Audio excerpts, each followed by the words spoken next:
Deus, Ele tem falado conosco aqui. Eu não tenho dúvidas. Você tem dúvida? Deus, Ele é um convite para viver aqui, nessa terra perecível, aqui já e agora, o reino de Deus. O reino de Deus não é, amados irmãos, a terra de Xangri-Lá. Não é a terra de Ávila que mana ouro e mel. A terra de Ávila, não. O reino de Deus não é Xanadu, a cidade dos prazeres perdidas lá na China. Não é o continente de Mu perdido, ou Atlântida.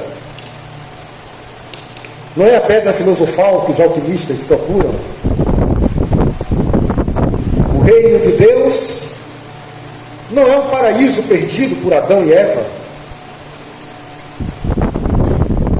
O reino de Deus, irmãos, foi trazido em Cristo Jesus. Aleluia. Todos se destruindo, todos morrendo, todos angustiados, moribundos e vagando da banda do norte para a banda do sul, e de repente, no início dos evangelhos, dizem que estavam assentados no vale da sombra da morte e raiou a luz. É sobre esta revelação sobre-humana e impar que Jesus veio trazer. O reino de Deus não está em uma terra onde há uma administração política perfeita.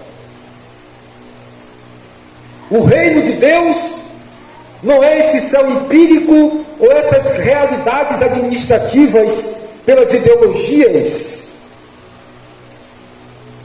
O reino de Deus não é um lugar fixo, determinado geograficamente em algum continente.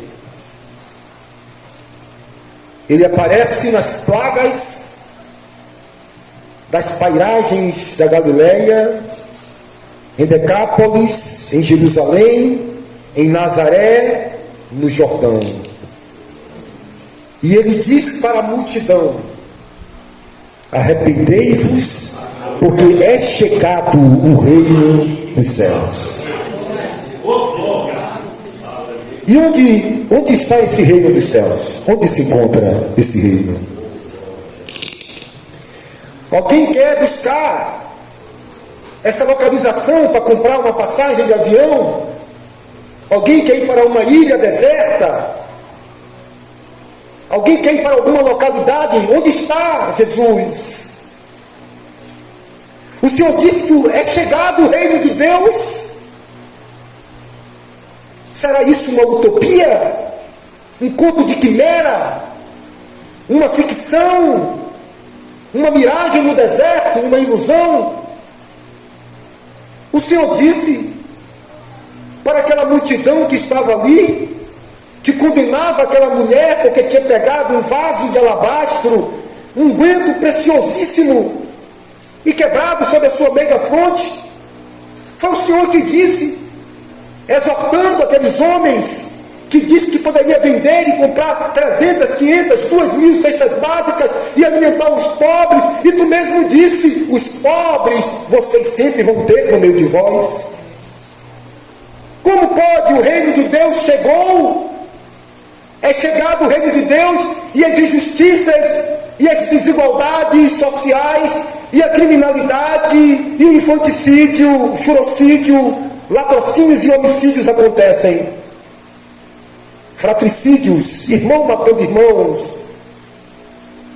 matricídio, homens matando mães, patricídios, genocídios. Mas o Senhor disse que o reino de Deus é chegado. Eu quero esse reino para mim. Onde ele está? Onde está a chave para me poder abrir esta porta e adentrar neste lugar de segurança? Já que o Senhor mesmo disse que os pobres vocês sempre vão ter. Sempre vai existir pobreza e desigualdades. Mas o Senhor prometeu. E de repente, em um discurso colossal, irmã Elza, Ele responde o afã de uma alma sequiosa. Quando os gregos bebiam no cálice da filosofia de Sócrates, quando os gregos buscavam as respostas para as mais íntimas e profundas angústias da alma, quando o homem sorvia o âmago das amarguras de crises existenciais e tentava ser lapidado e alimentado e ter a sua sede saciada nas cisternas rotas das filosofias grego-romana, Pitágoras, Aristóteles, Sêneca, os estoicos, os epicureus, tudo muito belo e bonito, mas que não conseguia estancar.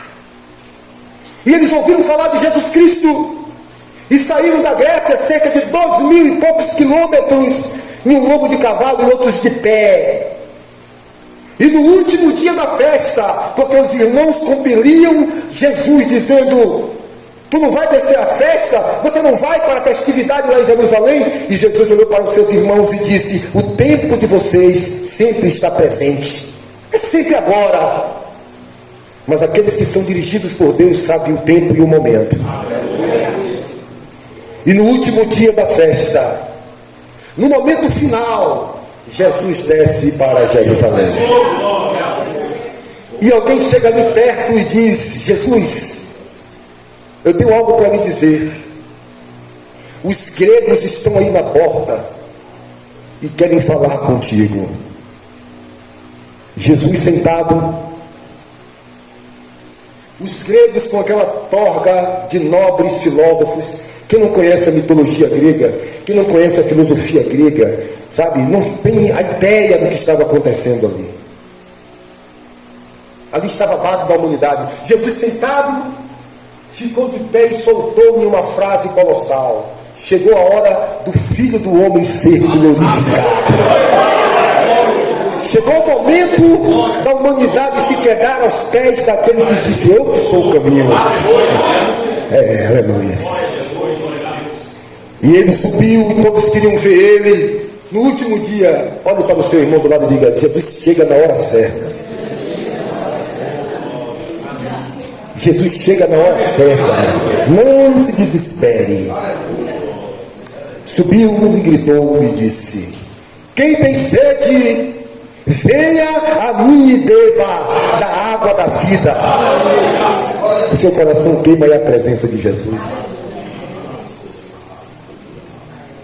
Irmãos, Jesus, ele é maravilhoso.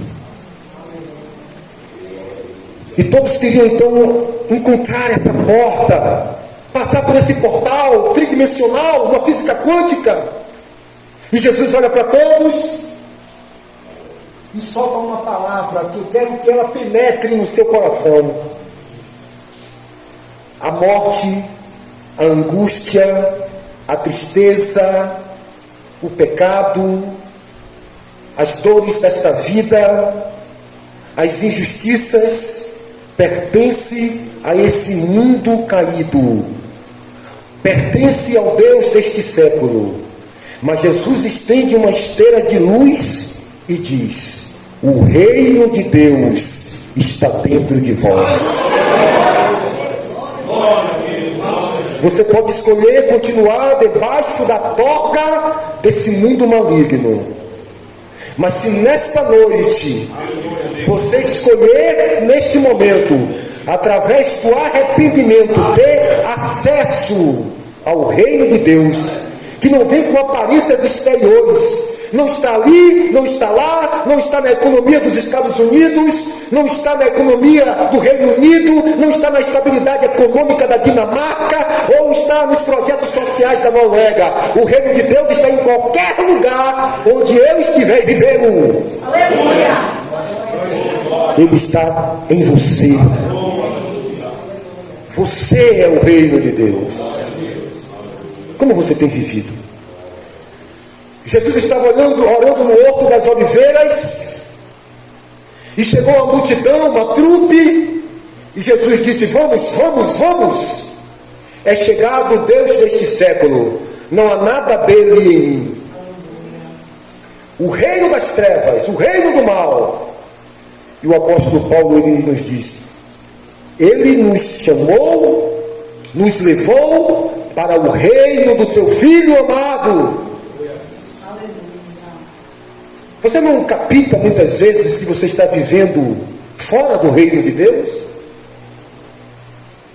Que quando você abre a brecha para calúnias e fofocas, competições, espírito de vingança, de discórdia, você passa a viver debaixo da proteção do diabo, da administração do mal. Você abre portais, você abre oportunidades para que o inimigo produza na sua vida um sentimento, uma egrégora, uma frequência de morte, que você está trazendo todo um clima para o seu lar, para a sua casa, de instabilidade. Você não precisa de um piripimpim, de uma varinha de condão que vai bater em sua cabeça e lhe transformar numa fada madrinha, a fada dos dentes. Você não pode continuar sendo um eterno Peter Pan, um menino que não cresce, uma anomalia da vida, que não se desenvolve o seu potencial espiritual, que não busca o ser transcendente, que se revela pela palavra. Você não pode ficar alimentando os pardais que roubam as migalhas, os pássaros que comem as palavras que o Senhor Jesus me dá. E esses aí foram as sementes que caíram à beira do caminho e os pássaros comeram. Não há desenvolvimento. Eu não estou falando de morar numa casa bonita, uma mansão, um carro, porque isso são coisas tão ínfimas. Uma vez eu tinha a oportunidade de sair do interior da Bahia, e todo ano, até os meus 14 anos, 14, 15 anos de idade, a minha tia e madrinha fazia questão que todo final de ano eu pudesse passar minhas férias com ela na cidade de Salvador. Ali eu gostava da terceira ponte do Farol da Barra. A segunda descida era o melhor lugar para tomar banho. Ali eu ia para o parque da cidade. Ali eu ia para o shopping Iguatemi, que foi logo depois de muitos anos. Mas antigamente era o relógio de São Pedro, onde eu ia comer batatas fritas. Ali em frente ao fórum, relógio de São Pedro, escola politécnica. E a primeira vez, nos últimos anos, lá para os 15 anos, que eu já estava já crescendo, já não tinha mais como estar indo, minha mente foi tomando outros formatos. E ali, uma das últimas vezes que eu fui, já tinha um shopping em Iguatemi. E ali eu fui para o shopping em Iguatemi. E me fiquei estupefado. Eu pensei que era algo de milagre, era um filme de ficção científica. Parecia que eu estava numa película cinematográfica hollywoodiana. Quando eu botei o meu pé no primeiro degrau e a escada começou a subir, ia me segurando ali. E as pessoas diziam, na hora você tem que tirar o pé, viu? Porque se pegar o pé lá, o pé entra ali de baixo. Fique parado. E quando eu chegava perto, eu dava um pulão, meu irmão. E aí minha tia ia para a loja e eu ficava subindo e descendo a escada rolante. Achava que era um parque de diversão. E a primeira vez que eu entrei no elevador, ia apertar no botão, e aquela porta se abriu. Porque eu estava acostumado com aquele elevador antigo, com aquelas portas de ferro que abria lá do antigo INPS. E aí eu, com a mente muito auspiciosa, olhando tudo, fotografando tudo, sabe? Vendo tudo, aquelas coisas, botando a moedinha naquele negócio que rodava e caía os bombonzinhos da Romelli. E ali apertou o botão, abriu, e ali aquele homem lá dentro perguntou o que andar, e minha tia disse o quinto andar. E a porta fechou. Quando a porta abriu, eu estava lá em cima do prédio, e digo, rapaz, eu entrei num lugar fazendo banheiro. E quando abriu a porta, eu estava no quinto andar, no 10º andar. Fiquei maravilhado. Um jovenzinho de 13 anos de idade, 12 anos de idade. Aquilo só foi chegar no interior da Bahia muitos anos depois. E quando eu cheguei lá no meu bairro, os colegas chegam, eu levei figurinha para todo mundo. Eu sempre fui muito amigo de todo mundo, levei figurinha, levei um disco para minha mãe, levei um botãozinho, um bocado de joguinho da Gulliver, e fui distribuindo para os colegas, e aquelas tampilhazinhas de tio Pato Donald na Coca-Cola que vinha na tampilha. E aí, conte minhas coisas, rapaz, nós estava com saudade de você, rapaz, vamos brincar de gude. Levei um bocado de gude carambola, que eu não tinha ainda chegado lá. E aí eu digo, vou contar as aventuras, rapaz. Fui num lugar e que tinha uma escada, que quando eu botei o pé na escada, a escada andava sozinho. Aí, já veio doido. Que negócio é esse, rapaz? Eu digo, rapaz, rapaz, tu dormiu, velho? Tu dormiu? Tu não sonhou, não? Eu nunca vi um negócio desse, mas cara que você bota o pé na escada anda sozinho. Que notícia é essa, rapaz? Tá assistindo um filme demais. Ah, não, rapaz, não. Ainda tem outra coisa. Minha tia apertou o botão, a porta abriu sozinho. Eu digo, ai, Jornada nas Estrelas. Tá assistindo um filme demais. Eu tô dizendo que é tipo um pica-pau amarelo, tá assistindo todo dia. Rapaz, apertou o botão e o homem disse, minha tia disse quinto andar. E quando a porta abriu, eu estava no quinto andar. É uma sala de teletransporte? Tá assistindo, né? Robô gigante demais.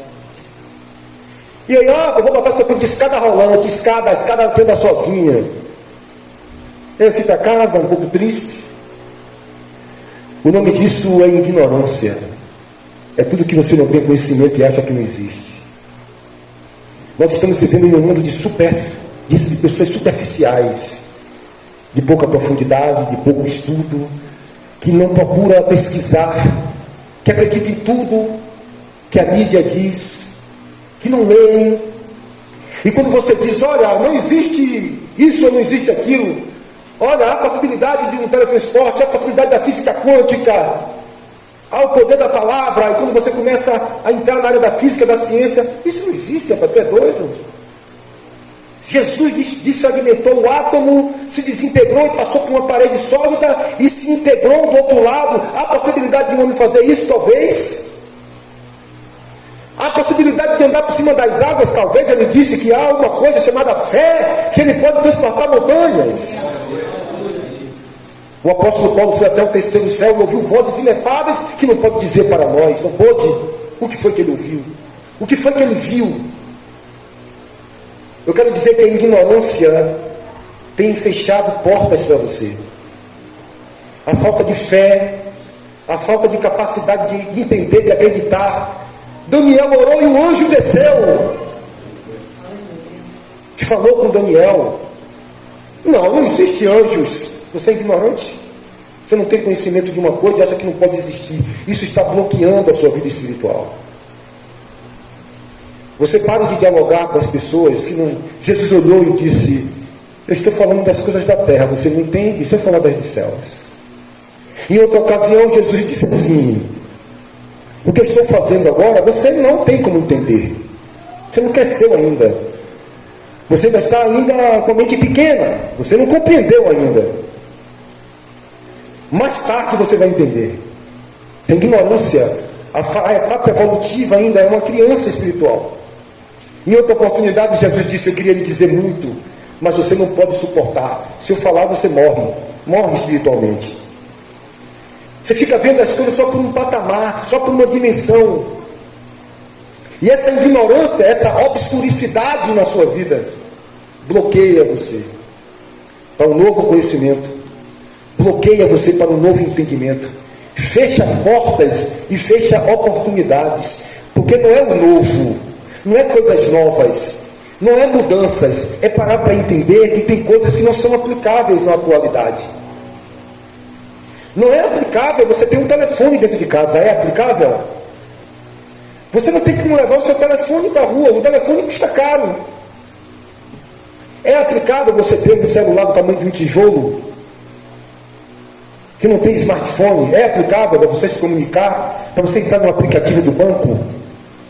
Ou você vai ficar tipo os quartos, que não pode ter, quem tem carro vai para o inferno, quem tem rádio vai para o inferno, quem usa as tecnologias vai para o inferno, usam roupas da década de 30, são os quaker, não usa tração, carro a tração, só a tração animal.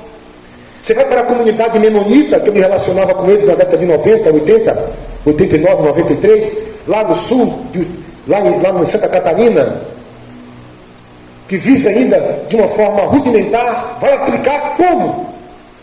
Quando nós não entendemos o que é realmente, o que é a doutrina, o que é a santidade, o que é a fé, o que é o amor, ou quando é os rudimentos do mundo, que passa ano, sai ano. Né? Houve tempo que o paletó não podia ser cortado, que era do diabo. Várias vezes eu não pude pegar, não, paletó rasgado não, rabo do satanás não, descarado. Vai para casa tocar o paletó. Uma porcaria não corta. Hoje o corte é do lado. Aqui, cá. Tudo para fazer, só para resolver isso aqui, ó, para não ficar, para ter uma maior flexibilidade nas costas. São coisas. Agora, quando entra para o que é de Cristo, o amor, o perdão, o suportar, aí eu quero ver. O não contender, o não suspeitar mal do outro, o acreditar em tudo, acredita, aí eu quero ver. Vamos para cá. A via dos fatos que pode te condenar ao quinto dos infernos. Vamos ver aqui agora. Rudimentos do mundo que passa de moda amarela. A moda agora é verde, não, agora a moda é azul. Isso vai passar, meu filho. Alguém aqui ainda usa sapato mocassim? Alguém aqui usa? Estica o pé, não estou vendo ninguém aqui. Alguém usa ainda sapato de fivela? Poucos. Alpercata de fivela? Poucos. Tudo passa, mas a palavra de Deus não há de passar. Nós precisamos de uma revelação. Nós precisamos não buscar o evangelho das teologias e dos seminários. Ó Pai, graças te dou porque revelaste. Tu é doutor? 40 anos, doutor. E não entende essas coisas? Jesus está dizendo, a sua escola, o que você aprendeu, a sua teologia, o seu conhecimento humano, não entende as coisas dos céus, porque elas são discernidas espiritualmente. Que o homem espiritual discerne tudo e de ninguém é discernido. De que a letra mata, mas o espírito da vida. Está escrito, meus amados. O evangelho que eu prego não me foi dado por homem, nem ensinado por homens, mas dado por revelação. Se o Pai não revelar, ele escreveu dizendo, ninguém pode vir a mim se o Pai não me revelar. Ninguém pode ir ao Pai se o Filho não revelar. É uma simbiose, é uma unidade. É uma unidade ali, todos juntos na perfeição da dinâmica da palavra. Se nós não começarmos a entender essas realidades do reino dentro de nós, vamos estar cegos, com a mente obliterada e sem entendimento de Deus. E esse entendimento ele é perfeito, porque ele não escandaliza ninguém. Paulo diz que quem está nessa lei do reino, na lei do amor, não vai nem comer carne, e nem vai beber vinho ou fazer qualquer outra coisa que escandalize o seu irmão. Porém, há aqueles que querem escravizar através do legalismo.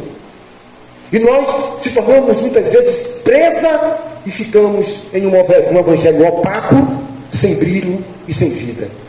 Pressionamos tantos que a maioria de muitos temos dentro de nossa família muitas vezes pessoas que têm um sentimento asqueroso para com a igreja, que não pôde administrar um momento de adolescência dos filhos, que não pôde administrar um momento de evolução de puberdade, que destruiu casamentos, como eu tive tratando de um relacionamento, onde uma daquelas irmãs olhou e disse, eu não suportei mais no casamento, porque eu ia para um ambiente que me pressionava, eu estava morrendo, eu estava querendo tirar a minha própria vida. Eu quero dizer para você, que a pessoa que mais usa a palavra de Deus, é o diabo, para oprimir uma pessoa. A religião e a canga da religião tira a vida, tira o amor e tira o sentimento da alegria. A religião e o legalismo faz com que as pessoas não vivam bem com aqueles que são diferentes a eles. Que é diferente a ela. Eu não como jiló, fulano não come maxixe, eu não como abóbora, mas você tem que comer abóbora, eu não gosto de abóbora, e aqui a doutrina é proibido comer abóbora, e eu vou e fundo uma religião que é pecado comer abóbora.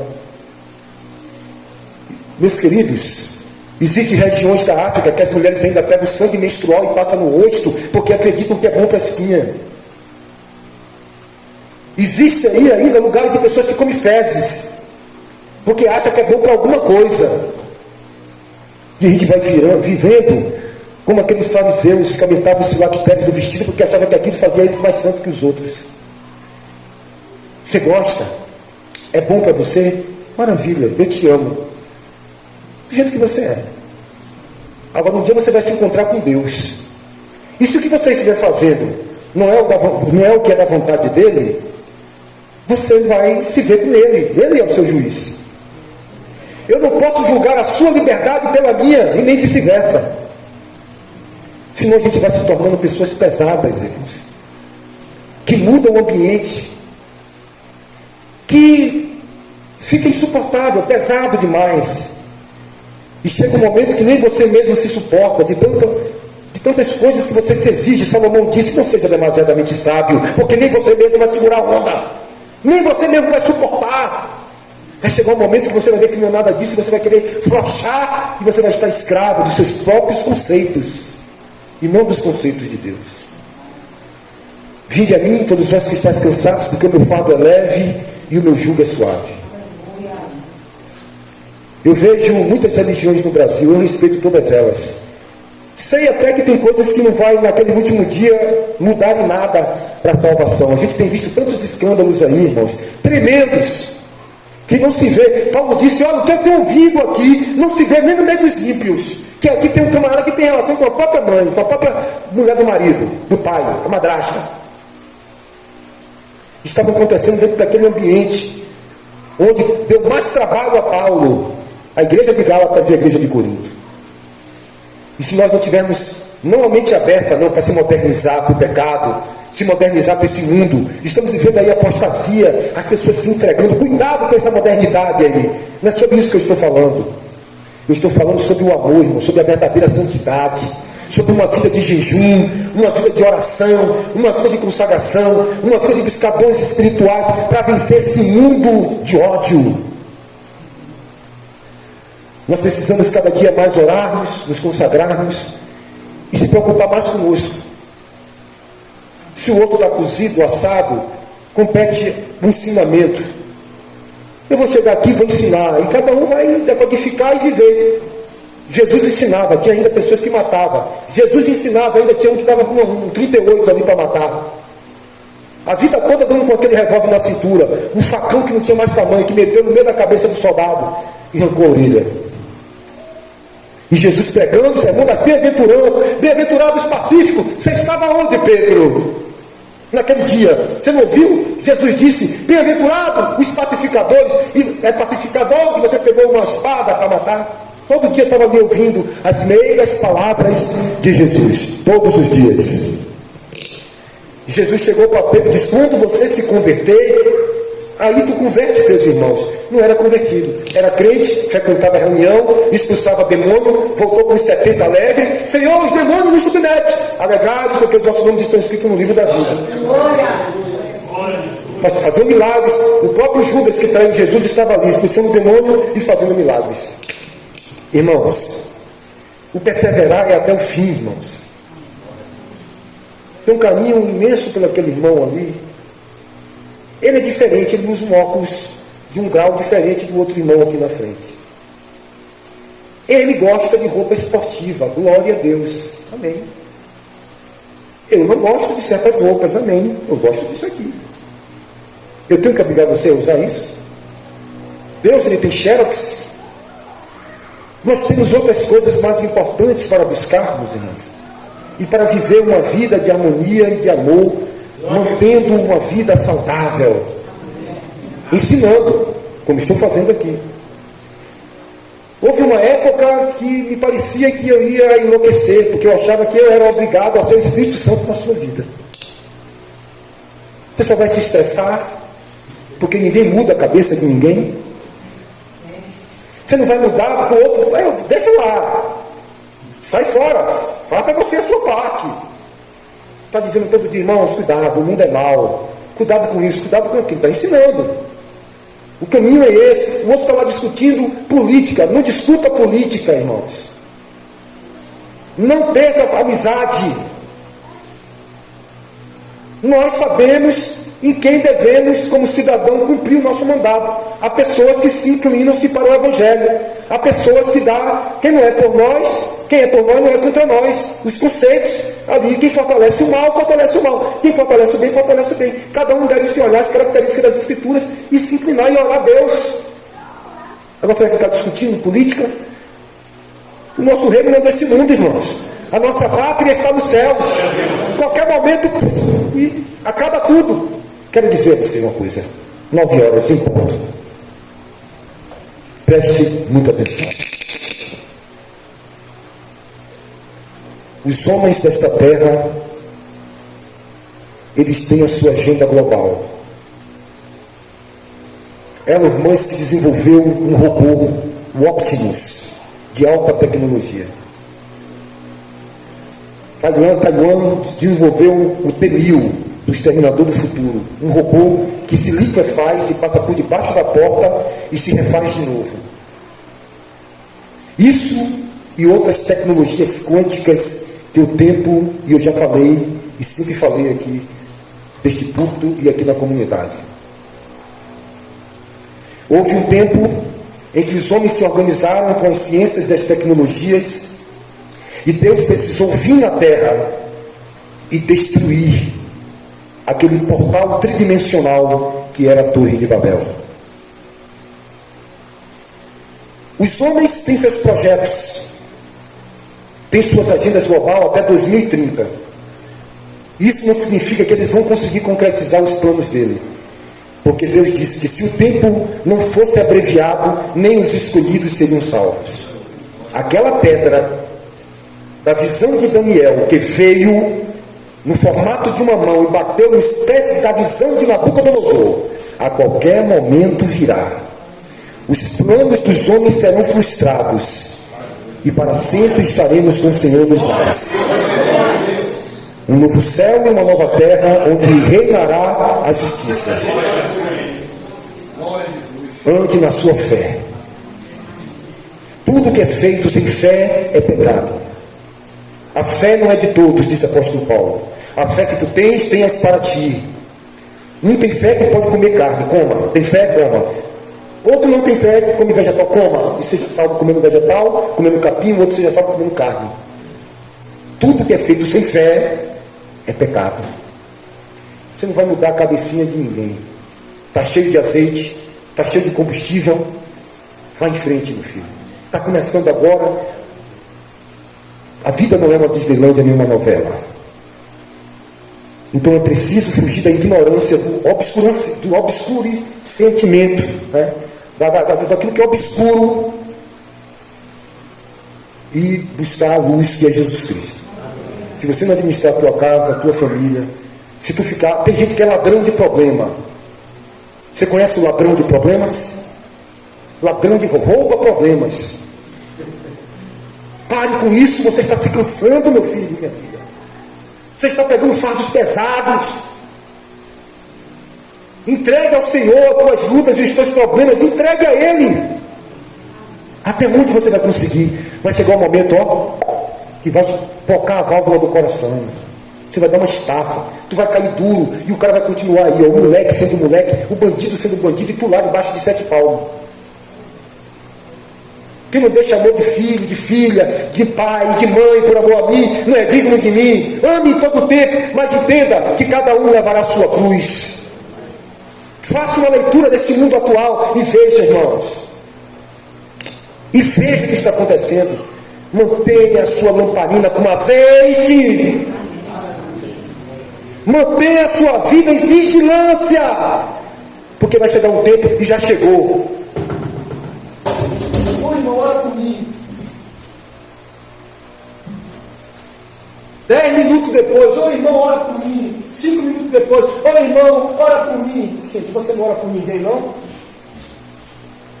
Você não tem vida própria, não? Você está pensando que você vai subir na cruz dos outros? Jesus foi crucificado na cruz dele. Não tinha ninguém crucificado. Bota na cruz aqui, fulano aqui, botou na cruz de Jesus. Ele saiu carregando a cruz e alguém crucificado na cruz? Não. Ele carregou a cruz que era dele. Carregue a sua cruz. Eu posso até lhe ajudar a carregar as suas cargas uns dos outros. Mas carregar por você. Olhe por mim, não. Eu vou orar em seu favor. Eu não posso beber água por você, almoçar por você, fazer xixi por você e outras coisas mais. Não posso. Então, irmão, vamos manter uma vida em Cristo Jesus. Que pelo tempo que se chama hoje, pelo tempo que se tem, já era para ser já mestres.